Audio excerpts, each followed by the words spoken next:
The topmost button on the navigation bar is the Dashboard button. Clicking this takes you to the Dashboard screen. At the top, you will see an account overview, showing how many products, sources, destinations, and permissions you have in the system. In my example, I have an enterprise account, so I have unlimited amounts of everything. But in lower tiers, you will see the chart show when you're approaching your permitted limits. Underneath that are the tutorials. These are interactive lessons where you're taken through the system and shown how to use it. Beneath that are video lessons. These are passive lessons, like this one you're watching now, where you're shown in a video how to perform different tasks.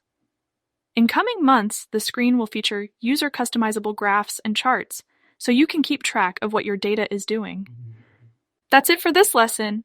Please click on one of our other videos to learn more.